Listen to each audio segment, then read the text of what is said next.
Engineer Thangamuthu IPS academy அரசு பணி வெற்றியின் முதல் படி. Hi everyone, good morning all. So இந்த வீடியோ கொஞ்சம் ஸ்டூடெண்ட்ஸ் நிறையா பேர் கேட்டதுனால நம்ம சப்ஜெக்டுக்குள்ளே போயிட்டோம். பட் இருந்தாலும் வீக்லி ஒன்ஸ் மோட்டிவேஷன் ப்ளஸ் நீங்கள் என்னென்னலாம் தப்பு பண்ணுறீங்க, அந்த எரர் கரெக்ஷன்ஸ் அதெல்லாம் பண்ணுறதுக்காக நிறையா பேர் கேட்டிருந்தீங்க. ஸோ உங்களுக்காக இந்த வீடியோ போடுறேன். ஸோ இதை ஃபுல்லாக பார்த்து முடிங்க. நான் சொல்கிற விஷயம்லாம் கரெக்டாக இல்லையான்னு அனலைஸ் பண்ணிவிட்டு ஓகே அப்படின்னா அதை அப்படியே ஃபாலோ பண்ணுங்கள், சரிங்களா? ஏன்னா இது நிறையா எக்ஸாம்ஸில் நிறையா டைம் நிறையா ஸ்டூடெண்ட்ஸ் தப்பு பண்ணி அதுக்கப்புறம் திருத்தின விஷயம். 1 or 2 அட்டம்ப்ட்டுக்கு அப்புறம் தெரிஞ்சுக்கிட்ட விஷயத்த நான் உங்களுக்கு டோட்டலாக கொடுக்குறேன். பொறுமையாக கவனிங்க. நான் சொல்லி முடிச்சதுக்கப்புறம் இதில் இதெல்லாம் உங்களுக்கு யூஸ்ஃபுல்லாக இருந்துச்சு, என்ன தப்பெல்லாம் பண்ணுறோம், ஒரு பேப்பர்லாம் எழுதுங்க. இதெல்லாம் பண்ணணும், இதெல்லாம் பண்ணக்கூடாது. இப்போ நீங்கள் ஃப்ரெஷராக இப்போ தான் படிக்க ஆரம்பிக்கிறீங்க, இல்லை ஹவுஸ் ஒய்ஃபாக இருந்து படிக்கிறேன், வீட்டு வேலையெல்லாம் பார்த்துட்டு படிக்கணும், இல்லை நான் வேலைக்கு போயிட்டு பார்ட் டைம் ஜாப் பார்த்துட்டு படிக்கிறேன், இல்லை ஃபுல் டைம் ஜாப் பார்த்துட்டு ஃபேமிலியும் பார்த்துட்டு படிக்கிறேன், இந்த மாதிரி நிறையா கேட்டகரியில் இருக்கீங்க. பட் அல்டிமேட்டாக எல்லாரும் என்ன பண்ணணும்? கவர்மெண்ட் ஜாப் போகணும். அப்போ நீங்கள் என்ன கஷ்டப்பட்டாலும் இங்கே அதுக்கு ஒருத்து கிடையாது. கடைசியாக வேலைக்கு போகணும், அதுக்கு என்ன பண்ணணும் என்ன பண்ணக்கூடாது, அவ்வளோதான். மற்ற கஷ்டத்தெல்லாம் தள்ளி வச்சுருங்க. ஒவ்வொருத்தருக்கும் ஒவ்வொரு விதமான கஷ்டம், அதை ஒன்றும் பண்ண முடியாது. பட் நம்ம படிக்கும்போது என்ன பண்ணணும் அதை மட்டும் பாருங்கள். First one, suitable time for study. இதை நல்லா அனலைஸ் பண்ணிக்குவாங்க. சில பேர் பார்த்தீங்கன்னா காலையில் எந்திரிச்சோடனே ஒர்க் ப்ரெஷர் இருக்கும், காலையில் போய் என்ன பண்ண போகிறோம், அது மாதிரி ஒர்க் ப்ரெஷர் இருக்கவங்க ஒர்க்கை முடிச்சுட்டு ஈவினிங் மேலே ஃப்ரீ ஆயிருவீங்க அப்படின்னா அவங்க மைண்டை ஃப்ரீ பண்ணிக்குவாங்க. அந்த சூட்டபிள் டைமை சூஸ் பண்ணுங்க. சில பேருக்கு பார்த்தீங்கன்னா நைட் டைம் சீக்கிரம் வந்தவொடனே ஒரு 8 மணிக்கெல்லாம் தூங்கிட்டு காலைல 3 மணிக்கு எழுந்து படிப்பாங்க. ஸோ அந்த மாதிரி மார்னிங் 3 o'clock அப்படிங்கிறது ரொம்ப ரொம்ப சூட்டபிள் டைம் படிக்கிறதுக்கு. 3 to 3:30 அரௌண்ட் 4 o'clock எழுந்திங்கன்னா கூட கரெக்டாக இருக்குமா? இது எனக்கு சூட்டபிள் டைம். உங்களுக்கு எந்த டைம் அப்படின்னு பாருங்க. இது ஏர்லி மார்னிங்காக இருக்கலாம், இல்லை லேட் நைட்டாக இருக்கலாம். சில பேருக்கு நைட்டு ஃபுல்லாக படிச்சிங்கன்னா எந்த டிஸ்டர்பன்ஸ் இருக்காது, ஃபோன் கால்ஸ் வராது. அதனால சில பேர் என்ன பண்ணுவாங்க, நைட் 10 o'clockலேருந்து ஒரு 2 o'clock வரைக்கும் படிச்சுட்டு படுத்துட்டு அதுக்கப்புறம் எந்திரிச்சு போவாங்க, சரிங்களா? ஸோ அப்போ அதனால உங்களுக்கு சூட்டபிள் டைம் எது, ஃபர்ஸ்ட் திங் அதுதான், அதை சூஸ் பண்ணுங்க. அது இயர்லி மார்னிங்காக இருக்கலாம், இல்லை லேட் நைட்டாக இருக்கலாம். இன்பிட்வீன் டைமில் அப்படின்னா நமக்கு இந்த கால் டிஸ்டர்பன்ஸ் வரும், ஒர்க் ப்ரெஷர் இருக்கும், இல்லை அப்படின்னா ஃபேமிலியில் ஏதாவது டிஸ்டர்ப் பண்ணிக்கிட்டே இருப்பாங்க, கூப்பிடுவாங்க, பேசுவாங்க. இதெல்லாம் அவாய்ட் பண்ணிட்டு காலையில் நீங்கள் ஒரு 4 மணி நேரம் ஸ்பெண்ட் பண்ணால் கூட டே டைமில் ஒரு 6 மணி நேரத்துலேருந்து 8 மணி நேரம் படித்ததுக்கு ஈக்குவலாக டைமை பொட்டன்ஷியலாக யூஸ் பண்ணலாம் நல்லா, சரிங்களா? அடுத்து ஃபவுண்டேஷன் நோட்ஸ் மேக்கிங். இது 2வது முக்கியமான விஷயம். இந்த ஃபவுண்டேஷன் நோட்ஸ் மேக்கிங்க்கு முக்கியமான தீம் என்ன அப்படின்னா ஃபிக்ஸ்டு டூரேஷன். இதில் என்ன பண்ணுறோம்னா நம்ம ஃபிக்ஸ்டாக இந்த எக்ஸாம், இப்போ நான் குரூப் 1 எக்ஸாம் படிக்க போகிறேன். குரூப் 1 எக்ஸாம் படிக்கணும் அப்படின்னா எனக்கு இப்போ இருந்து இன்னும் ஒரு 8 மாதம் இருக்குது. Almost 7 month into 30 200 days. இந்த மாதிரி நீங்கள் ப்ராப்பராக டேஸை ஃபிக்ஸ் பண்ணிடணும். 200 நாள் நான் இதை மட்டும் தான் படிப்பேன், 7 month உட்காந்து குரூப் 1க்கு படிக்க போகிறேன். இப்படி டேஸை ஃபிக்ஸ் பண்ணிவிட்டு இதுக்கப்புறம் ஷெடியூல் போடுங்க. இந்த ஃபவுண்டேஷன் ஷெடியூல் போடுறப்போ பார்த்தீங்கன்னா நோட்ஸ் மேக்கிங்கோட போடணும். சும்மா புக்கை எடுத்தோம், ஒரு மாதம் ஒரு புக்கை படிக்கிறேன், அடுத்த மாதம் வேற ஒரு புக்கை படிக்கிறேன், என்ன படிச்சேனே மறந்துட்டேன், அந்த மாதிரி இருக்கக்கூடாது. படிக்கணும், நோட்ஸ் மேக் பண்ணணும். இந்த நோட்ஸ் தான் பின்னாடி உங்களுக்கு யூஸ்ஃபுல்லாக இருக்கும். அதனால் நீங்கள் என்ன படித்தாலுமே notes making very very important. 2வது திங், திரும்ப நீங்கள் கோ த்ரூ பண்ணுறதுக்கு உங்கள் நோட்ஸ் தான் உங்களுக்கு யூஸ்ஃபுல்லாக இருக்கும். இப்போ மேக்ஸுக்கு சொல்லியிருப்பேன், மேத்தமெட்டிக்ஸை பொறுத்தவரை கிளாஸில் ஒரு 40லேருந்து 50 சம் பண்ணுவோம் ஒரு கிளாஸுக்கு. அட்லீஸ்ட் 30 சம் பண்ணுவோம்னு வச்சுக்கோங்க. ஸோ ப்ராக்டிஸ் ஒரு 30 சம் கொடுக்குறோன்னு வைங்க. ஸ்கூல் புக்கில் ஒரு 20 சம் இருக்குது. டோட்டலாக ஒரு டாபிக் எடுத்தால் 100 சம். இப்போ ஆப்டிடியூட் ரீசனிங் சேர்த்து மொத்தம் நமக்கு ஒரு 50 டாபிக் வருது. 50 into 100 எவ்வளோ ஆச்சு? 5000 கொஸ்டின். இந்த 5000 கொஸ்டினையுமே நீங்கள் 2 டைம் ரிவிஷன் பண்ணுறதுக்குள்ள ஃபர்ஸ்ட் 100 கொஸ்டின் மறந்துடும். அப்போ என்ன பண்ணணும்னா நோட்ஸ் மேக்கிங், எவ்வளோ நோட்ஸ் நம்ம எடுக்கிறோமோ அதுக்கு ஈக்குவலாக ரிவிஷன் நோட்ஸ் அப்படிங்கிற ஒன்றை மேக் பண்ணணும். இப்போ அந்த ரிவிஷன் நோட்டு தான் நான் தனியாக உங்களுக்கு சொன்னேன். ரிவிஷன் நோட் அப்படின்னு சொல்லி தனியாக ஃபார்முலா நோட் அப்படிங்கிற பேரில் மேக்ஸுக்கு போட சொன்னேன். அதில் என்ன பண்ணுவோம்னா நமக்கு மறக்கக்கூடிய டேட்டா, நம்ம நார்மல் நோட்ஸ் மேக்கிங் தனி, மறக்கக்கூடிய டேட்டா அது மாதிரி கோயின்சைட் ஆகிருக்கும் ஒரே மாதிரி டேட்டா. இப்போ எக்ஸாம்பிள் நம்ம யூனிட் 6 எடுத்தோம்னு வைங்களேன், இந்த புலித்தேவர் மரணம், கட்டபொம்மன் மரணம், அதுக்கப்புறம் பார்த்தீங்கன்னா இவர் மருது சோழர்கள் மரணம், வேலுநாச்சியார் மரணம், இவங்கெல்லாம் இறந்த டேட் இருக்கும்ல, எங்க இறந்தாங்க, எப்படி இறந்தாங்க, தூக்கிலிடப்பட்டாங்கன்னா எந்த இடத்துல தூக்கிலிடப்பட்டனர், இந்த மாதிரி மேட்ச் ஆகும்ல, அந்த மேட்ச் ஆகிற டேட்டா ஃபுல்லா போர்கள்னு எடுத்தா எல்லா போர்களும் படிச்சுக்கலாம். அது மாதிரி இப்போ அமிலம் காரம் எடுக்கிறீங்க வைங்களேன், பிஹெச் வேல்யூ, இந்த மாதிரி டேபிள் வேல்யூ, இதெல்லாம் நம்ம ரிவிஷன் நோட் தனியாக எடுத்து படிக்கணும், சரிங்களா? ஸோ இதை தான் நம்ம டே ஷீட் சொல்லுவோம். இது தனியாக நோட் பண்ணணும். 2வது ஃபிக்ஸ்டு டூரேஷனை ஃபிக்ஸ் பண்ணிட்டு அதுக்கேற்ற மாதிரி நோட்ஸ் மேக் பண்ண ஆரம்பிக்கணும். இதில் என்ன தப்பு பண்ணுறோம்னா சில பேர் நான் 1 மந்த்துக்கு அப்புறம் புதுசாக ஒரு கால் ஃபார் வருது, டெக்னிக்கல் எக்ஸாம் வருது, நான் டெக்னிக்கல் எக்ஸாம் படிக்க போகிறேன் அப்படின்ட்டு போயிடுறாங்க. சில பேர் ஆர்ஆர்பி வருது, நான் ஆர்ஆர்பி போகிறேன்ட்டு போகிறோம். அப்படி போகிறப்ப என்ன ஆகும்னா 30 நாள், நீங்கள் 200 நாள் முடிக்க வேண்டிய ஒரு விஷயத்தை 30 நாளில் முடிக்கணும்னா எப்படி முடிக்க முடியும்? ரிவிஷன் ப்ராப்பராக இருக்காது, நோட்ஸ் இருக்காது, ஒரு தடவை வாசிச்சு விட்டு போவோம். அப்படி வாசிச்சு விட்டு போனால் கரெக்டாக 200 கொஸ்டின் கேட்குறாங்க அப்படின்னா நீங்கள் அதில் 150 கொஸ்டின் எடுக்க முடியும். சார் 10 மார்க்கில் விட்டோமே, திரும்ப இன்னொரு டைம் படிப்போம், திரும்ப அதே 1 மாதம், அப்படி 1 மாதம் 2 மாதம் 3 மாதம்லாம் பாஸ் பண்ண முடியாது. இப்போ தான் ஃப்ரெஷராக படிக்க ஆரம்பிக்கிறீங்கன்னா 200 days மினிமம், 180 days 6 மாதம் பிளான் பண்ணுங்க. ப்ராப்பராக படிங்க, நோட்ஸ் எடுங்க. ரெண்டாவது அட்லீஸ்ட் ஒரு 3 சப்ஜெக்ட் ஃபுல் நோட்ஸ் கையில வந்துருச்சா அடுத்த சப்ஜெக்ட் நீங்க கோத்ரூ பண்ணி கொண்டு வந்துக்கலாம். அந்த ஐடியா கிடைக்கிற வரைக்கும் தான். அதுக்கு அடுத்து பாருங்க ப்ராப்பர் ஸ்டடி பிளான். இந்த ஸ்டடி பிளான்ல கண்டிப்பா உங்களுக்கு நியூமெரிக்கல் சப்ஜெக்ட், அதாவது நம்பர் சப்ஜெக்ட் நியூமெரிக்கல் சப்ஜெக்டும் அண்ட் தியரி சப்ஜெக்டும் ரெண்டுமே தனியா இருக்கணும். Plus CA point of view. நீங்க குரூப் 1 படிச்சீங்கன்னா இந்த மாதிரி டைமை 3ஆ பிரிச்சுக்கணும். நியூமெரிக்கல் சப்ஜெக்ட் அப்படின்னு எடுத்தோம்னா இதுல வந்து நம்ம சயின்ஸ் எடுத்துக்கலாம். அதுக்கப்புறம் வந்து பாத்தீங்கன்னா சயின்ஸ்ல பிசிக்ஸ் கால்குலேஷன் எல்லாம் கேட்கறாங்க. பிளஸ் மேத்தமெட்டிக்ஸ், தமிழ், அதாவது சயின்ஸ் மேத்தமெட்டிக்ஸ் நியூமெரிக்கல் சப்ஜெக்ட் ஒரு நாளைக்கு 8 மணி நேரம் படிச்சா 2 ஹவர்ஸ் அதுக்கு ஒதுக்கிடணும். தியரி சப்ஜெக்ட் எடுத்தோம்னா நம்ம பார்க்கக்கூடிய யூனிட் 6ல வரக்கூடிய தமிழ் சமுதாய வரலாறு, அதுக்கப்புறம் பாத்தீங்கன்னா யூனிட் 3ல வரக்கூடிய ஹிஸ்டரி, ஜியோகிராஃபி, இந்த பார்ட் இருக்கு இல்லைங்களா, ஹிஸ்டரி, ஜியோகிராஃபி, பாலிட்டி, இதெல்லாம் தியரி. ஸோ இதுக்கு ஒரு நாளைக்கு வந்து ஒரு 4 ஹவர்ஸ் எடுத்துக்கோங்க. கரண்ட் அஃபேர்ஸ் அப்டேட்டுக்கு ஒரு 1 ஹவர் எடுத்துக்கோங்க. கரண்ட் அஃபேர்ஸ் எது ரிலேட்டடா வரணும் அப்படின்னா ஃபுல் அண்ட் ஃபுல் நமக்கு எக்கனாமிக்ஸ், அதிகமான கரண்ட் அஃபேர்ஸ் எக்கனாமிக்ஸ்ல பாலிட்டியில கேட்பாங்க. அப்போ அந்த மாதிரி டேட்டா மட்டும் எடுக்கணும். இல்ல நீங்க இதுக்கு தனியா டைம் ஸ்பெண்ட் பண்ணணுமான அவசியமே இல்லை. டெய்லி கரண்ட் அஃபேர்ஸ் நம்மளே வந்து டெலிகிராம்லயும் கொடுக்குறோம், வாட்ஸ்அப்லயும் கொடுக்குறோம். அதை மட்டும் நீங்க பார்த்தாலே போதுமானது. ஆனா டெய்லி 2 ஹவர்ஸ் கண்டிப்பா மேக்ஸுக்கு செலவு பண்ணணும், 4 ஹவர்ஸ் தியரிக்கு செலவு பண்ணணும் மினிமம். இதுக்கு மேல நீங்க போடுற எஃபோர்ட் தனி. இது போக கிளாஸ் ஒரு 3 ஹவர்ஸ், காலையில ஒரு 2 ஹவர்ஸ் போகுது, மதியம் ஒரு 3, ஈவினிங் ஒரு 3 ஹவர்ஸ், ஒரு 5 ஹவர்ஸ் போகுதுன்னா ஆல்மோஸ்ட் 10 மணி நேரம் வந்துருச்சு பாருங்க. இதை நீங்க முதல் ஸ்பிளிட் பண்ணணும். சரிங்களா? இது எல்லாமே ஒரு ரஃப் கால்குலேஷன். இதை வச்சு நம்ம பொங்கல் லைவ் ஒன்று கொடுக்க போறோம். அந்த பொங்கல் லைவ்ல எக்ஸாக்டா இப்ப ஹவுஸ் ஒய்ஃபா இருந்தா இவ்வளவு நேரத்துல எவ்வளவு நேரம் ஸ்பெண்ட் பண்ணலாம், எப்படி படிச்சு எப்படி ரிவிஷன் பண்ணலாம் ஐடியா சொல்றேன். அது மாதிரி ஃபுல் டைம் படிக்கிறவங்களுக்கு என்ன பண்ணலாம், இல்ல பார்ட் டைம் படிக்கிறவங்களுக்கு என்ன பண்ணலாம், ஒரு 3 கேட்டகரியா நான் ஷெட்யூல் கொடுக்குறேன் பொங்கல்ல. சரிங்களா? பொங்கல் லைவ்ல. சோ அதுக்கு முன்னாடி இதெல்லாம் ஏன் சொல்றேன்னா இதெல்லாம் பாருங்க. இதை பார்த்துட்டு இதுக்கப்புறம் உங்களுக்கு ஏதாவது டவுட் வந்தா கீழே கமெண்ட் பண்ணுங்க. அந்த கமெண்ட்டுக்கான ஆன்சரும் பொங்கல் லைவ்ல கொடுத்துடலாம். சரிங்களா? அடுத்து பாருங்க ரிப்பீட்டர் ரிவிஷன். இதுதான் வந்து ரொம்ப ரொம்ப ரொம்ப முக்கியமான விஷயம் நம்ம பண்றதுலயே. எல்லாரும் ஸ்டடி பிளான் போடுவோம், டியூரேஷனை ஃபிக்ஸ் பண்ணுவோம், படிக்க ஆரம்பிச்சிருவோம். ஆனா படிச்ச விஷயத்த ரிவிஷன் பண்ணாம போயிடுவோம். இந்த ரிவிஷன் அப்படிங்கிறது எப்படி இருக்கணும்னா, இப்ப எக்ஸாம்பிள் ஒரு நாளைக்கு 6 ஹவர்ஸ் படிக்கிறீங்க அப்படின்னா 1 ஹவர் ரிவிஷன் பண்ணியே ஆகணும். இது டெய்லி ரிவிஷன். சரிங்களா? அப்போ டெய்லி ரிவிஷனை பாருங்க. நீங்க 6 ஹவர்ஸ் அப்படிங்கிறதுல 1 ஹவர், அப்போ ஒரு 80% ஆஃப் டைம் படிக்கிறோம்னா 20% ஆஃப் டைம் மினிமம் என்ன பண்ணணும், 85%, 15% எடுத்துக்கலாம். நம்ம ரிவிஷனுக்கு செலவு பண்ணியே ஆகணும். இது 1 டேல. இதுவே வந்து பாத்தீங்கன்னா இது டெய்லி ரிவிஷன். இது மாதிரி வீக்லி ரிவிஷன் இருக்கும். வீக்லி வாரம் ஒரு நாள், வாரத்துல 6 நாள் படிங்க, ஒரு நாள் ரிவிஷன் பண்ணுங்க. அதுக்கப்புறம் மந்த்லி ரிவிஷன் நீங்க 27 டேஸ் படிச்சதை 3 நாள் ரிவிஷன் பண்ணி ஆகணும். அப்ப ரிவிஷன் பாருங்க, டெய்லி 1 ஹவர், வாரத்துல ஒரு நாள், மந்த்லி 3 நாள். இப்ப கால்குலேட் பண்ணீங்கன்னா 3, இது ஒரு 4, சோ மொத்தம் ஒரு 7 நாள் ரிவிஷனுக்கே போயிடும். அப்போ ஒரு மாசத்துல நீங்க படிக்கக்கூடிய நாள்னு பாத்தீங்கன்னா 23 நாள் தான் படிப்போம். இப்படி படிச்சாதான் மைண்ட்ல நிக்கும். நான் 30 நாள் டார்கெட் பண்ணி பிளான் பண்றேன், ரிவிஷனே பண்ண மாட்டேன் அப்படின்னா மைண்ட்ல எதுவுமே நிக்காது. படிக்கணும், அதுக்கு ஈக்குவலா ரிவிஷன் பண்ணணும். அந்த ரிவிஷன்லயும் இன்னொரு விஷயம் தெரியணும். இப்போ 0வா படிக்க ஆரம்பிக்கிறீங்கன்னு வைங்க. இப்பதான் நீங்க படிக்க ஸ்டார்ட் பண்றீங்க 0, உங்களுக்கு எதுவுமே தெரியாது. இப்போ நீங்க ஃபர்ஸ்ட் டே ஒரு 5% படிக்கிறீங்க அப்படின்னா உங்களுக்கு அந்த 1 ஹவர் டைம் அப்படிங்கிறது போதும் 5% ரிவிஷன் பண்றதுக்கு. ஓகேவா? இது ரிவிஷன் டைம். ரிவிஷன் பாருங்க. அப்போ நல்லா புரிஞ்சுக்கோங்க,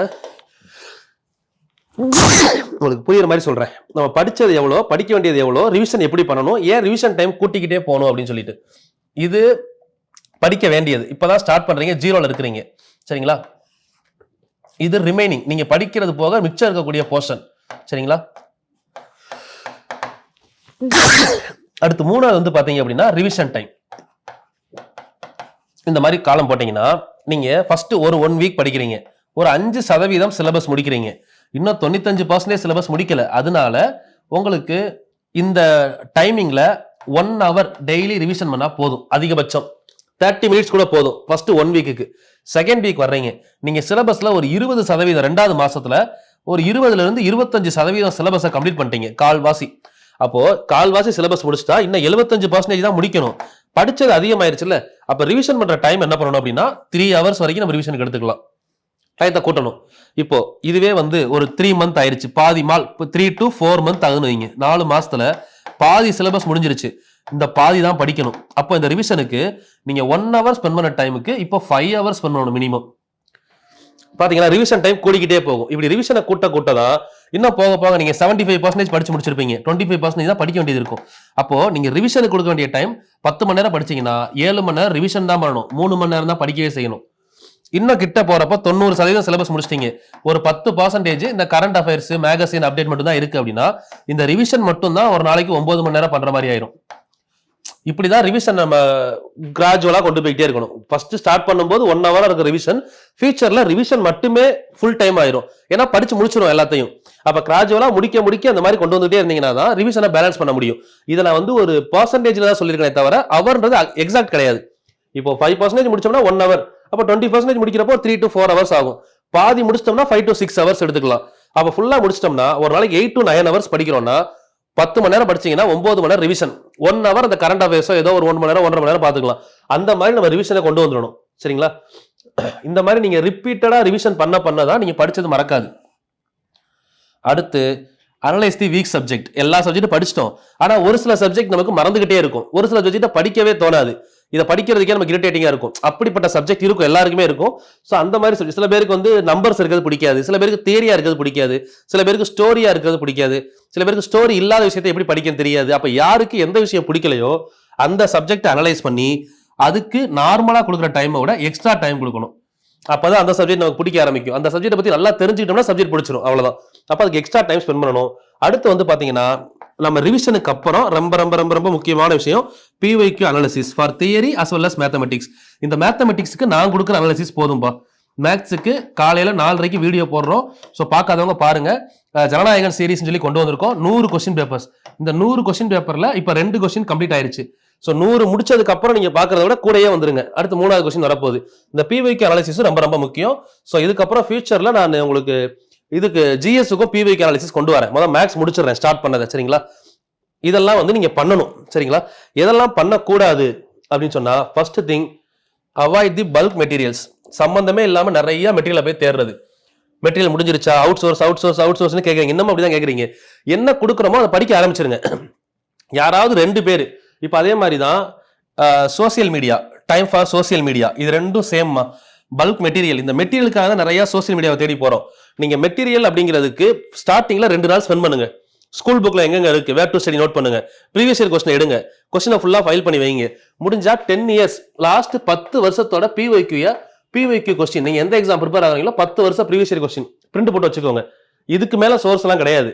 அதை வச்சுட்டு பிளஸ் அதுக்கப்புறம் எந்தெந்த புக்கெல்லாம் தேவைன்னு சொல்றாங்க அதெல்லாம் நிறைய அவைலபிள் இருக்கு. ஒரு நாள் ஸ்பெண்ட் பண்ணுங்க அதுக்கு. வெங்கடேசன் புக் எல்லாத்துக்குமே ஓகே. அது மாதிரி பாலிட்டிக்கு மட்டும் பாத்தீங்கன்னா இப்ப பிரகதீஷ் பப்ளிகேஷன் நல்லா இருக்குன்னு சொல்றாங்க, அது வாங்கிக்கோங்க. அது மாதிரி எக்கனாமிக்ஸை பொறுத்தவரை சிவா புக் மட்டும் வாங்கிக்கோங்க. சோசியல் இஷ்யூ மற்றதெல்லாம் 6th to 12th ஸ்கூல் புக்லயே இருக்கு. இப்போ அதான் நான் உங்களுக்கு வீடியோவா கொடுக்குறேன். சரிங்களா? அது மாதிரி நான் கொடுக்குற ஹேண்ட் ரிட்டன் நோட்ஸுமே சில பேர் தமிழ் இங்கிலீஷ் பிரச்சனைன்றீங்க. நான் தமிழ்ல எழுதிடுறேன், இங்கிலீஷ்ல கொடுக்குறேன். ஏன்னா எல்லாமே நான் உட்காந்து எழுதி கொடுக்கறதுனால 2ல எழுதணும் அப்படின்னா எனக்கு வீடியோ கொடுக்கவே முடியாது. உங்களுக்கு ஒரு சப்ஜெக்டே முடிக்க முடியாது. நான் தமிழ்ல என் நோட்ஸ் இருக்குமா, பிளஸ் இங்கிலீஷ்லயே நான் உங்களுக்கு டிக்டேட் பண்றேன். நீங்க எழுதும் போது இங்கிலீஷ்ல எழுதிக்கோங்க. சரிங்களா? சோ இதான் இப்போதைக்கு என்னால பண்ண முடியும். ஒரு சப்ஜெக்ட் நான் ஃபுல்லா முடிச்சிட்டு யூனிட் 6 நான் பேரலா ஸ்டார்ட் பண்ணிடுவேன். பாதி தாண்ட உடனே யூனிட் 6 வந்துடும். அப்படின்றப்ப நான் 2 சப்ஜெக்டையாவது ஆல்மோஸ்ட் 3 மந்த்துக்குள்ள முடிக்கணும்னு டார்கெட் வச்சிருக்கேன். அதனால நான் கொடுக்கறத அப்படியே ஃபாலோ பண்ணுங்க. இந்த தேவையில்லாத மெட்டீரியல் தேடி தேவையில்லாம டைம் வேஸ்ட் பண்ணாதீங்க. கடைசி ஒரு 2-3 மாசம் கழிச்சு பாத்தீங்கன்னா உங்கள்கிட்ட மெட்டீரியல் நிறைய இருக்கும், ஆனா எதுவும் படிச்சிருக்க மாட்டீங்க. இது வந்து நிறைய பேர் பண்ண தப்பு. இதை பண்ணிடாதீங்க. இங்க ஒரு மெட்டீரியல் கிடைக்குது, அங்க ஒரு மெட்டீரியல் கிடைக்குது, அந்த மெட்டீரியல்ல ஒரு கொஸ்டின் வந்திருக்கு, இந்த மெட்டீரியல் 2 கொஸ்டின் வந்திருக்கு. எல்லா மெட்டீரியலையும் கொஸ்டின் வரும். ஏன்னா எல்லா மெட்டீரியலும் based on school book and Venkatesan book. இதை வச்சுதான் எல்லா அகாடமியும் மெட்டீரியல் போடுறாங்க. சரிங்களா? அப்படிங்கிறப்போ அந்த 2 புக்கை படிச்சிட்டீங்கன்னா மெட்டீரியல் எதுக்கு உங்களுக்கு? அவங்க எடுத்ததுல அந்த 1 வேர்ல ஒரு வேலை வந்திருக்கலாம். அது அவங்க ஸ்கூல் புக்ல இருந்து எடுத்திருப்பாங்க, இல்ல வெங்கடேசன் புக்ல இருந்து எடுத்திருப்பாங்க. இது 2 தான் சோர்ஸ். சோ அப்படி இருக்கிறப்ப நீங்க அதை விட்டுட்டு நீங்க போய் அந்த மெட்டீரியல் இந்த மெட்டீரியல் தேடினீங்கன்னா டைம் வேஸ்ட் தான். பல்க் மெட்டீரியல் கலெக்ஷனை வந்து விடுங்க, அவாய்ட் பண்ணுங்க. ஸ்கூல் புக் எடுத்துக்கோங்க. அடுத்து ஃப்ரீ டெஸ்ட் பேட்ச் மோர் தான் வேணான்னு சொல்றேன். ஒரு 1 or 2 ஓகே. ஒரு டெஸ்ட் பேட்ச் இல்ல 2 டெஸ்ட் பேட்ச் போடுங்க. அதை அப்படியே வரிசையா ஃபாலோ பண்ணிட்டு நீங்க படிச்சு முடிக்கிறத செல்ஃப் அனாலிசிஸ் பண்றதா டெஸ்ட். அது மாதிரி ஒவ்வொரு டெஸ்ட்டை முடிச்ச உடனே நம்ம என்ன தப்பு பண்ணணும், தப்பா திருத்திடணும். திருத்தலைன்னா டெஸ்ட் வேஸ்ட். அப்போ அந்த செல்ஃப் அனாலிசிஸ் டெஸ்ட் அப்படிங்கிறது 1 இல்ல 2. எனக்கு ஸ்டார்டிங் பீரியடா இருக்குன்னா 1 ஓகே. நான் படிச்சு முடிச்சிட்டேன்னா 2 டெஸ்ட் எடுத்துக்கோங்க. அது இல்லாம ஃப்ரீ டெஸ்ட் சொல்லி யூடியூப்ல நிறைய போடுறாங்க. ஸோ யாரையும் குறை சொல்லல. பட் அப்படி நீங்க போய் டெஸ்ட்லயே போனீங்கன்னா படிக்க முடியாது. இன்னும் படிக்க ஆரம்பிக்காம டெஸ்ட்லயே டைம் போயிடும். ஸோ இதுவும் நமக்கு இப்போ தேவையில்லாத விஷயம். சரிங்களா? அடுத்து டைம் ஃபார் சோசியல் மீடியா. இந்த சோசியல் மீடியால நம்ம டைம் ஸ்பெண்ட் பண்றது பிரச்சனை கிடையாது. வேல்யூபிளா ஸ்பெண்ட் பண்றோமா? இப்போ ஒரு 1 minute ஸ்பெண்ட் பண்ணி ஒரு ஷார்ட்ஸ் பாக்குறோம். அந்த ஷார்ட்ஸ்னால உங்களுக்கு ஏதாவது படிக்கிற விஷயம் யூஸ்ஃபுல்லா இருக்கா அதை பாருங்க. சம்பந்தமே இல்லாத விஷயத்தை பார்த்து அப்படியே ஸ்க்ரோல் பண்ணிட்டு போயிட்டே இருக்கக்கூடாது. அப்ப சோசியல் மீடியா தான் அதிகமான டைம் எடுத்துக்குதுன்னு சொல்றாங்க. இப்ப இருக்க சர்வேல அதிகமான பீப்புளோட இன்னோவேட்டிவ் ஐடியாஸை ஸ்பாயில் பண்றது என்னன்னு பாத்தீங்கன்னா சோசியல் மீடியா தான் சொல்றாங்க. நிறைய ஸ்டூடெண்ட்ஸ் நம்ம இந்தியாவில் வந்து யங்ஸ்டர்ஸ் அதிகம்னு சொல்றோம். அந்த யங்ஸ்டர்ஸோடைய டோட்டல் பவருமே பொட்டன்ஷியல் அவுட்புட்டா வராதுக்கு ஒரே ரீசன் சோசியல் மீடியா தான் அப்படின்னு சொல்லி இப்ப ரீசன்ட் கருத்து சொல்லிக்கிட்டு இருக்காங்கமா. எந்த அளவுக்கு சோசியல் மீடியா வளருதோ அந்த அளவுக்கு இந்தியாவோட யங்ஸ்டர்ஸ் பாதிக்கப்படுறாங்க அப்படின்னு சொல்றாங்க. ஏன்னா நிறைய பேர் இப்ப எல்லாருமே என்டர்டைன்மெண்ட் நோக்கி போறோம். இப்போ சோசியல் மீடியால நீங்க நார்மலா போய் இன்ஸ்டாகிராம்ல பாருங்க, ஸ்டடி வீடியோ ஒன்று பாப்பீங்க, பாத்துக்கிட்டு இருக்கும் போது 2 டான்ஸ் வரும், அப்படியே டான்ஸை பார்க்க போயிடுவோம், பாட்டு டான்ஸ் அப்படியே ஜாலியா போயிடுவோம் என்டர்டைன்மெண்ட்ல. ஸோ அந்த மாதிரி விஷயத்த முதல்ல அவாய்ட் பண்ணுங்க. ஏன்னா எல்லாமே வேணும், ஒரு சர்டன் பீரியடுக்கு அப்புறம் அது வேணும்ன்றதை புரிஞ்சுக்கோங்க. நீங்க ஃபர்ஸ்ட் லைஃப்ல செட்டில் ஆகணும்னு முடிவு பண்ணிட்டீங்கன்னா ஃபர்ஸ்ட் ஒரு கவர்மெண்ட் ஜாப் போய் செட்டில் ஆயிருங்க. அதுக்கப்புறம் ஒரு 30 இயர்ஸோ 35ஓ மிச்சம் இருக்கக்கூடிய 30 இயர்ஸ் நீங்க என்ன வேணா பண்ணுங்க, என்ஜாய் பண்ணுங்க, யாரும் கேட்க போறது இல்ல. இப்பயும் உங்களை யாரும் கேட்க முடியாது. உங்க லைஃப் நீங்க நினைச்ச மாதிரி உங்க கையில வேணும்னு நினைச்சீங்கன்னா இதை கொஞ்சம் ஃபாலோ பண்ணுங்க, சரிங்களா? சோசியல் மீடியாவை அவாய்ட் பண்ணுங்க. தென் நியூஸ் பேப்பர் ரீடிங் ரொம்ப ரொம்ப முக்கியம். அது வந்து ஒரு கவர்மெண்ட் ஆபீசர் ஆக போறவங்களுக்கு ரொம்ப ரொம்ப முக்கியமான விஷயம். அதுல என்ன தேவை என்ன தேவையில்லை அப்படின்றது தெரியற வரைக்கும் தேவையில்லாம நிறைய நியூஸ் பேப்பர் வாங்கி காலையில 2 இல்ல 3 மணி நேரம் ஸ்பெண்ட் பண்றாங்க சில பேர். 2 hours 3 hours நியூஸ் பேப்பர் படிக்கிறாங்க. அது தேவையில்லை. இப்போதைக்கு நம்ம கொடுக்குற நியூஸை பாருங்க. தினமணி எடுத்துக்கோங்க, தி இந்து தமிழ் எடுத்துக்கோங்க. ரெண்டுலையும் நம்ம சிலபஸ்ல இருக்க பாயிண்ட்ல ஒரு ஆர்டிகல் பத்தி கொடுத்துருக்காங்களா, இல்ல எக்கனாமிக்கல் சர்வே பத்தி வந்திருக்கா, இல்ல ஜிடிபி பத்தி வந்திருக்கா, இப்படி முதல்ல சிலபஸை தான் படிக்க சொன்னேன். சிலபஸை படிச்சு சிலபஸ் பாயிண்ட்ல ஏதாவது வந்து அதை மட்டும் தான் படிக்கணும். ஸோ இப்போதைக்கு நியூஸ் பேப்பர் ரீடிங் என்ன கேட்டீங்கன்னா தேவையில்லை.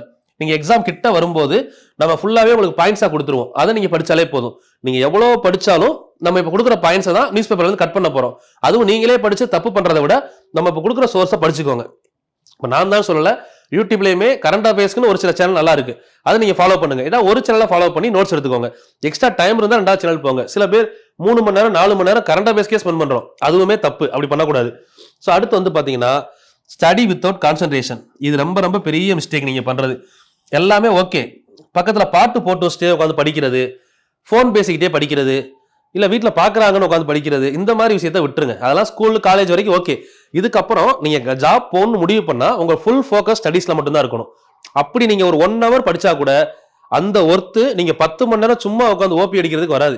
சும்மா உட்காந்து புக்கை ஓப்பன் பண்ணி வச்சுட்டு படிக்கிற மாதிரி சும்மா உட்காந்துருப்போம். சில பேர் படிக்கணும்னு தோணும், லைட்டா பாட்டு கேட்டே படிக்கலாமே, இல்ல ஏதாவது ரீல்ஸ் பார்த்துக்கிட்டே படிக்கலாமே. இப்படியெல்லாம் நீங்க 10 மணி நேரம் உட்காந்து படிச்சா கூட நீங்க ஒரு அரை மணி நேரம் ஃபோக்கஸ்டா படிக்கிறதுக்கு ஈக்குவல் கிடையாது. ஏன்னா நீங்க விட்ட எல்லாத்தையும் சம்பாரிச்சிடலாம், போன டைம் திரும்ப கிடைக்காது. நான் 10 மணி நேரம் ஸ்பெண்ட் பண்ணேன் ஆனா மார்க் வரல அப்படின்னா நீங்க 10 மணி நேரம் படிக்கலாம்னு அர்த்தம். உங்க ரிசல்ட் தெரிஞ்சிடும் உங்களுக்கு. 4 வருஷமா படிக்கிறான் வேலைக்கு போல, 5 வருஷமா படிக்கிறான் வேலைக்கு போலன்னு சொல்றவங்க எல்லாரும் சொல்லிக்கிட்டே தான் இருப்பாங்க. பட் அவங்க சொல்றதுலேயும் தப்பு கிடையாது. அந்த 4-5 வருஷம் நீங்க என்ன பண்ணீங்க யோசிச்சு பாருங்க. என்ன தப்பு பண்ணோம், அந்த தப்பை திருத்தணுமா? தப்பை திருத்திட்டா சக்சஸ் கன்ஃபார்ம். மெயின் முயற்சி, பயிற்சி, தொடர்ச்சி, இது 3 இருந்தா யாரா இருந்தாலும் ஜெயிப்பாங்க. முயற்சி பயிற்சி எப்பவுமே எல்லா மனிதனுக்கும் ஏதாவது ஒரு கட்டத்துல வந்துடும். ஏன்னா நம்ம லைஃப் இப்படியே இருக்கு, நம்ம ஒரு முயற்சி பண்ணலாமே எல்லாருக்கும் தோணும். ஸோ முயற்சின்னு வர்றப்போ பயிற்சி, அந்த பயிற்சி அப்படிங்கிறது தான் நம்ம எங்க போய் பயிற்சி எடுக்கலாம். ஸ்டூடெண்ட்ஸ் நம்ம பசங்க கூட சேர்ந்து படிக்கலாமா, ஃப்ரெண்ட்ஸ் கூட சேர்ந்து படிக்கலாம், இல்ல அப்படின்னா அகாடமி போய் படிக்கலாம், இந்த பயிற்சியில போயிடும். இந்த 2 விஷயத்த பண்ண ஒருத்தர் 3வதா ஒன்றை மட்டும் கோட்டை விட்டாரு பண்ணாங்க. என்னது? தொடர்ச்சி. 1 நாள் 2 நாள் பண்றாங்க, 1 மாசம் வரைக்கும் ஓகே. அதுக்கப்புறம் போர் அடிச்சிருது. எங்கேயாவது பசங்க கூட சேர்ந்து டூர் போவோம், வெளியே போவோம், இல்ல ஜாலியா அவுட்டிங் போயிட்டு வருவோம். வந்ததுக்கு அப்புறம் பாத்தீங்க அப்படின்னா அது அப்படியே மாறிடும். 1 நாள் நீங்க கொஞ்சம் டிவியேட் ஆனீங்கன்னா அதுக்கப்புறம் கிட்டத்தட்ட ஒரு 4-5 மாசம் டிவியேஷன்லேயே போயிடும். திரும்ப அடுத்த எக்ஸாம் கிட்ட வர்றப்போ நம்ம கூட படிச்சவனா ஒருத்தர் போஸ்டிங் வாங்கிட்டா ஸ்டேட்டஸ் வைப்பான், பார்த்தோன்னே மறுபடியும் நம்ம என்ன பண்ணுவோம், படிச்சு எப்படியா அந்த வருஷம் வாங்கிடணும். ஸோ இந்த மாதிரி டிவியேஷன் இருந்தா கண்டிப்பா வாங்கவே மாட்டீங்க, சரிங்களா? ஏன்னா எப்பயுமே ஒரு விஷயத்துல ஃபோக்கஸ்டா இருக்கணும், கன்சிஸ்டண்டா இருக்கணும். கன்சிஸ்டன்சி மட்டும் தான் உங்களை சக்சஸை கொண்டு போய் நிப்பாட்டுமே தவிர வேற எந்த விஷயமும் நம்ம சக்சஸ் காரணமா இருக்காது. ஏன்னா நிறைய டைம் சொல்லிட்டேன், நம்ம ஜெயிச்சதுக்கு 1000 பேர் நான் தான் காரணம்னு சொல்லலாம். அப்பா அம்மா காரணம், உங்களை படிக்க வச்சிருக்காங்க, ஃப்ரெண்ட்ஸ் கூட சேர்ந்து படிச்சிருக்காங்க, நீங்க படிச்ச அகாடமியில சோர்ஸ் கொடுத்துருக்காங்கன்னு சொல்லலாம். இல்ல அப்படின்னா ஏதோ இடத்துல யூடியூப் போட்ட நானும் உங்களுக்கு ஒரு காரணமா இருக்கேன் நானும் சொல்லலாம். எல்லாருமே ஜெயிச்சதுக்கு நான் தான் காரணம்னு சொல்லுவாங்க. ஆனா தோத்ததுக்கு காரணம் யாராவது சொல்லுவாங்களா? நீ தோத்துட்ட, நீ தோத்ததுக்கு நான் தான்ப்பா காரணம் அப்படின்னு யாராவது ஒத்துப்பாங்களா? ஒத்துக்க மாட்டாங்க. இதான் உண்மை. தோத்ததுக்கு நம்ம மட்டும்தான் காரணம், ஆனா ஜெயிச்சதுக்கு நான் தான் காரணம் நிறைய பேர் வருவாங்க. காரணம் உங்க சக்சஸ். அந்த சக்சஸ் அடைகிற வரைக்கும் எப்பயுமே வந்து பாத்தீங்கன்னா கான்சன்ட்ரேஷனை மட்டும் விட்டாதீங்க, வித் கன்சிஸ்டன்சி. கான்சன்ட்ரேஷன் எவ்வளவு முக்கியமோ அதுக்கு ஈக்குவலா கன்சிஸ்டன்சி முக்கியம். யாரு வாழ்க்கையில தொடர்ச்சி கண்டிப்பா இருக்கோ அவங்க வாழ்க்கையில வெற்றி அப்படிங்கிறது கன்ஃபார்மா இருக்கு ஒரு நாள். அதனால கன்சிஸ்டண்டா படிங்க. நீங்க ஹவுஸ் ஒய்ஃப் பாருங்க, வேலைக்கு போயிட்டு படிங்க, பார்ட் டைம் படிங்க, பிரச்சனையே கிடையாது. என்ன பண்ணாலும் அட் தி எண்ட் சக்சஸை பார்த்துட்டீங்க அப்படின்னா உங்களுக்காக ஒரு கூட்டம் இருக்கு பின்னாடி, நீங்க என்ன சொன்னாலும் சரின்னு சொல்றதுக்கு. அதுவே தோத்துட்டீங்க அப்படின்னா நீங்க சரியாவே சொன்னாலும் தப்புன்னு சொல்றதுக்கு அந்த கூட்டம் அப்படியே வெயிட் பண்ணிக்கிட்டு இருக்கு. அதை நீங்க தான் பாத்துக்கணும். கரெக்டா ஃபாலோ பண்ணுங்க. கண்டிப்பா 2027 எல்லாரும் போஸ்டிங் போயிடலாம். இப்ப நான் சொன்ன விஷயம் கரெக்டா தப்பா? தப்பா இருந்துச்சு அப்படின்னா உங்களோட பாயிண்ட் ஆஃப் வியூல இதெல்லாம் தப்பு பண்றேன் அப்படின்னு நீங்க உங்களுக்கு தப்பு இருக்கு அதை எப்படி திருத்திக்கலாம் அப்படின்னு ஐடியா கேட்கணும்னு நினைச்சீங்கன்னா கீழே கமெண்ட் பண்ணுங்க. பொங்கல் லைவ்ல அதை பத்தி நம்ம டிஸ்கஸ் பண்ணுவோம். சரிங்களா? ஸோ அது மட்டும் இல்லாம நம்ம இது வரைக்கும் கொடுத்த டாபிக்ஸ் வந்து பாத்தீங்கன்னா 6 வீடியோ கொடுத்துருக்க எக்கனாமிக்ஸ் பார்க்காதவங்க கம்ப்ளீட் பண்ணிருங்க. இப்போ அடுத்த வீடியோ வந்து பாத்தீங்க அப்படின்னா அடுத்த டாபிக் வந்து பிளானிங். நம்ம சிலபஸ்ல 2வது பார்ட்டுமா நோட்ஸ் ஆல்மோஸ்ட் எழுதிட்டேன். நான் போன வீடியோவே சில பேர் பார்க்கல, சில பேர் கமெண்ட் பண்ணியிருந்தீங்க. அதை பார்த்துட்டு தான் சரி இந்த ஒரு வீடியோ கொடுத்துடலாம் அப்படின்னு சொல்லி இந்த வீடியோ கொடுத்துருக்கேன். ஸோ இப்போ அடுத்து வந்து பார்த்தீங்கன்னா இதான் கொடுக்க போகிறோம். இந்த பிடிஎஃப் வந்து நான் குரூப்பில் அனுப்பிடுறேன். முதல்ல எடுத்து நோட் பண்ணிக்கோங்க. வீடியோஸ் வந்து பார்த்தீங்கன்னா 2-3 வீடியோஸ் வரும் இந்த திட்டமிடுதல் மட்டும். ஏன்னா திட்டமிடுதல்லாம் என்ன, அதை பற்றி எந்தெந்த அறிஞர்கள் என்னென்ன கூற்று சொல்லியிருக்காங்க, இதெல்லாம் குரூப் 2 குரூப் 1 கொஸ்டின்ஸ்மா. இந்த கூற்றை சொன்னவங்க யாரு, மொத்தம் ஒரு 6 பேர் இருக்காங்க. அதுக்கப்புறம் வந்து திட்டமிடுதல்ல பின்தங்கிய நாடுகள் என்னென்ன பிரச்சனையை சந்திக்கிறாங்க, இதெல்லாம் மெயின்ஸ் பாயிண்ட் ஆஃப் வியூல வரும் கொஸ்டின்ஸ். ஸோ அதுக்கு எடுத்து பாருங்க. ஸோ எல்லா பாயிண்ட்ஸுமே நோட்ஸ் எழுதிட்டேன். அதுக்கப்புறம் நம்ம ஸ்கூல் புக் டேட்டால வந்து பார்த்தீங்கன்னா உலக வங்கியோட அறிக்கை பிளஸ் பொருளாதார வளர்ச்சியும் முன்னேற்றம்னா என்ன, வளர்ச்சினா என்ன, தென் அதுக்கப்புறம் இது நம்ம ஆல்ரெடி பார்த்துட்டோம். தென் திட்டமிடுதலின் வகைகள், திட்டமிடுதலுக்குள்ள எத்தனை டைப் இருக்கு, எவ்வளவு பிளானிங்ல எத்தனை டைப்ஸ் ஆஃப் பிளானிங் இருக்கு, இதை படிக்கணும். பெரிய ஏரியா பிளானிங், திட்டமிடுதலோட பிளானிங் டைப்ஸ் படிக்கணும். டைப்ஸ் முடிச்சதுக்கு அப்புறம் திட்டமிடுதலோட ஹிஸ்டரி. இப்போ இது வந்து பாத்தீங்கன்னா ப்ரீவியஸ் இயர் கொஸ்டின் பார்த்துருப்பீங்க. நடுத்தர திட்டம்னா 3 to 7 ஆண்டு காலம். நம்ம ஆட்சியில சொல்றாங்கல்ல தந்திரமான திட்டம், 5 வருஷம் ஆட்சியில இதை முடிக்கிறோம், அதெல்லாம் வந்து நமக்கு நடுத்தர கால திட்டம். குறுகிய கால திட்டம்னா 1 ஆண்டு வரை இருக்கிறது. அது மாதிரி வந்து பாத்தீங்கன்னா 10 ஆண்டுக்கு மேல இருக்கிறது நீண்ட கால திட்டம். இப்போ நிதி ஆயோக் பிளான் எல்லாம் 15 வருஷ பிளான் உள்ள பார்ப்போம். ஸோ அதுக்கப்புறம் பாத்தீங்கன்னா வரலாறு, திட்டமிடுதலின் வரலாறு. இதுக்கு முன்னாடி நீங்க பிளானிங்ல எவ்வளவு படிச்சீங்களா தெரியாது. பிளானிங் கமிஷன்னா டைரக்டா 5 இயர் பிளானுக்குள்ள போயிருவோம். அதுக்கு முன்னாடி இவ்வளவு டேட்டா இருக்கு. திட்டமிடலின் வரலாறுன்னு பாத்தீங்கன்னா 1917 ரஷ்ய புரட்சி, 28 7 ஆண்டு திட்டம். அடுத்து FICCI federation of Indian chamber and commerce, federation of Indian chamber of commerce and industry. So இது வந்து லாஸ்ட் SI கொஸ்டின்ல FICCI FCI இதெல்லாம் மிங்கிள் பண்ணி கொடுத்தாங்க. ஃபுட் கார்பரேஷன் ஆஃப் இந்தியால உணவு சம்பந்தப்பட்ட அமைப்புகளில் வராதது எதுன்னு கேட்டாங்க. FICCI உள்ள இருந்துச்சு. ஸோ அதனாலதான் அதை இங்க கொண்டு வந்துட்டேன். இது மெயினா வந்து பாத்தீங்கன்னா காமர்ஸ் அண்ட் இண்டஸ்ட்ரி எக்கனாமிக்ஸ் சம்பந்தப்பட்ட ஒரு ஆர்கனைசேஷன். சரிங்களா? 34 பரிந்துரை பண்ணாங்க. 34 சார் விஸ்வேஸ்வரையா திட்டமிட்ட பொருளாதாரம்ன்ற புக் எழுதுறாரு. இது எல்லாமே ஹிஸ்டரிமா. 38 யார் என்ன சொன்னாங்க, 40 பாம்பே பிளான், 44 காந்திய திட்டம், ஸ்ரீமன் நாராயண் அகர்வால், SN அகர்வால் அப்படின்னு படிச்சிருப்போம். தென் அதுக்கப்புறம் பாத்தீங்கன்னா 45 மக்கள் திட்டம், 50 சர்வோதயா திட்டம், அதுக்கப்புறம் திட்டக்குழுவின் நோக்கம். ஸோ பாயிண்ட்ஸ் எல்லாமே நீங்க எக்ஸ்பெக்ட் பண்ணதை விட அதிகமாக தான் இருக்கும். ஸோ இதை ஃபுல்லாக நான் ஒரு வீடியோல கொடுக்க முடியாது, அடுத்த வீடியோ கொடுக்க போறேன். உங்களுக்கு இன்ட்ரோடக்ஷன்ல சொல்றேன். திட்டக்குழு, நிதிக்குழு, NDC, நிதி ஆயோக், இது 4க்கும் என்ன டிஃபரன்ஸ், இது ரொம்ப ரொம்ப முக்கியமான ஏரியா. எப்ப ஸ்டார்ட் பண்ணாங்க, எப்ப பாரிச்சு, எப்ப தலைவர் யாரு, முதல் தலைவர், துணைத் தலைவர், கடைசி தலைவர், துணைத் தலைவர், எல்லா பாயிண்டும் டேபிள்ல வந்துடும்.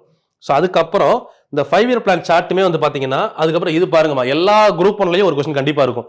நிதி குழுல மேட்ச் ஷீட்ல கேட்பாங்க, 2வது நிதிக்குழு தலைவர் யாரு, 3வது நிதிக்குழு தலைவர் யாரு. இதுல 16 நிதிக்குழு அரவிந்த் பணக்காரியா 2023 25 to 30 வரை அவர் தான் நிதிக்குழு தலைவர். ஸோ இந்த அரவிந்த் பணக்காரியா இப்ப எத்தனாவது தலைவரா இருக்காரு, 16வது நிதிக்குழு தலைவர். இதை வந்து வரிசையா 12, 13, 14 ஆப்போசிட்ல பேர் கொடுத்து மேட்ச் பண்ண சொல்லுவாங்க. எடுத்து பாருங்க. குரூப் 2, குரூப் 4, குரூப் 1 ஏதாவது ஒரு கொஸ்டின்ல இந்த கொஸ்டின் இல்லாமே இருக்காது. மெயினா குரூப் 2, குரூப் 1ல கண்டிப்பா இருக்கும். சரிங்களா? லாஸ்ட் டெக்னிக்கல் எக்ஸாம்லயும் கேட்டிருந்தாங்க. இது கண்டிப்பா இதுல ஒரு கொஸ்டின் வந்துடும். அதுக்கடுத்து வந்து பாத்தீங்கன்னா 5 இயர் பிளான். இந்த 5 இயர் பிளான் நான் கொஞ்சம் டிஃபரெண்டா கொடுத்துருப்பேன். ஸோ இது நீங்க உங்களுக்கு படிச்சீங்கன்னா ஈஸியா இருக்கும். ஒவ்வொரு 5 இயர் பிளானுக்குள்ளேயும் ஸ்கீமை கொண்டு வந்துடும் உள்ள. இப்ப 51 to 56 முதல் 5 ஆண்டு திட்டம், ஹெரால்டு அமர் பிளான், முக்கியத்துவம் கொடுத்தது வேளாண்மைக்கு, வளர்ச்சி வீதம் எவ்வளவு பிளான் பண்ணாங்க, எவ்வளவு அச்சீவ் பண்ணாங்க. ஸோ இந்த 5 வருஷ பீரியட்ல என்னென்ன வளர்ச்சிகளை நம்ம இந்தியா சந்திச்சிச்சு, என்னென்ன சட்டங்கள் கொண்டு வந்தாங்க, எந்தெந்த ஸ்கீம் கொண்டு வந்தாங்க, இந்த மாதிரி எல்லா 5 இயர் பிளானுக்கும் ஸ்கீம் கொண்டு வந்தாச்சு. சரிங்களா? இது வந்து நிறைய டேட்டா இருக்கு. இதை நான் வந்து ஒரு இதை சொல்றதுக்கே எனக்கு ஒரு 10 நிமிஷம் ஆயிரும் இந்த பாயிண்ட் எல்லாம் எக்ஸ்பிளைன் பண்றதுக்கு. அப்படின்றதுனால இந்த வீடியோஸ் முடிக்கணும் அப்படின்னா குறைஞ்சது 3 வீடியோ வேணும் எனக்கு. ஸோ அடுத்த வீடியோக்கு நோட்ஸ் ரெடி பண்ணிட்டேன். நான் நோட்ஸ் ரெடி பண்ணாம இல்லை, நீங்க கேட்டதுனால இந்த வீடியோ கொடுத்துட்டு இதை நான் அடுத்த வீடியோ கொடுக்கலாம் அப்படின்னு சொல்லி பிளான் பண்ணியிருக்கேன். ஸோ முன்னாடி நீங்க வீடியோ பார்த்து அடுத்த போக போக நானும் அடுத்த வீடியோ கொடுக்க முடியும். ஸோ எந்த அளவுக்கு நீங்க யூட்டிலைஸ் பண்ணிக்கிறீங்களோ அந்த அளவுக்கு நானும் அடுத்த வீடியோஸ் கொடுக்குறேன். ஸோ இதெல்லாம் ஸ்கூல் புக் பாயிண்ட் ஆஃப் வியூல தமிழ் அண்ட் இங்கிலீஷ் இந்த PDF நான் உங்களுக்கு அனுப்பிடுவேன். முதல்ல இந்த வீடியோ பாருங்க. அது மாதிரி ஸ்கூல் புக்ல இந்த 5 இயர் பிளானுக்கு என்னென்ன கண்டென்ட் கொடுத்துருக்காங்க அதையும் பார்த்துக்கலாம். அப்படியே டேட்டா அதுவும் கொடுத்துருங்க, ஸ்கூல் புக் டேட்டாவும். சரிங்களா? இதை முடிச்சதுக்கு அப்புறம் நிதி ஆயோக்கும் நான் பாயிண்ட்ஸ் இருக்குமா. ஃபர்ஸ்ட் இதை ஃபுல்லா முடிச்சுட்டு தான் நிதி ஆயோக்குள்ள போகணும். இது நம்ம சிலபஸ்ல 2வது லைன், இப்பதான் 2வது லைன் முடிக்க போறோம். இதுக்கு 2 இல்ல 3 வீடியோ ஆகும். ஸோ இப்படி எடுத்தாதான் எனக்கு ஒரு சாட்டிஸ்ஃபைடா இருக்கும். கிளாஸ் ஃபுல்லா முடிச்ச மாதிரி ஒரே நாள்ல ஒரு கிளாஸ் ஈஸியா முடிச்சிடலாம். பட் நம்ம பண்ற விஷயத்த தெளிவா பண்ணணும். காரணம் நோட்ஸ் மேக்கிங். நான் உங்களுக்கு சொன்ன விஷயத்தை ஃபுல்லா ப்ராப்பரா பண்ணதுனால தான் இந்த மாதிரி நோட்ஸை கொண்டு வந்து காட்ட முடியுது. ஸோ ப்ராப்பரா ஃபாலோ பண்ணுங்க. ஏதாவது டவுட் இருந்தா கண்டிப்பா கமெண்ட் பண்ணுங்க. கண்டினியூஸா ஃபாலோ பண்ணுங்க. கன்சிஸ்டன்சி ரொம்ப ரொம்ப முக்கியம். இல்லை எனக்கு ஒரு ஐடியா கிடைச்சிருச்சு நான் ஃபாலோ பண்ண போறேன்னா நீங்கள் ஃபாலோ பண்ணுங்க, படிங்க, தப்பு இல்லை. இல்லை ஃபாலோ பண்ணல எனக்கு ஒரு ஐடியா இருக்குது நான் படிக்கிறேன்னு சொன்னால் படிக்கலாம். ஆனால் கன்சிஸ்டண்டாக படிங்க. படிக்கும்போது கேப் மட்டும் விடாதீங்க, கண்டினியூஸாக படிங்க. கண்டிப்பாக 2026, 27 நீங்கள் கவர்மெண்ட் ஜாப்ல இருப்பீங்க, அதுக்கு நான் கேரண்டி. ஓகேவா? சரி, ஓகேம்மா, thank you all the very best. Thank you all.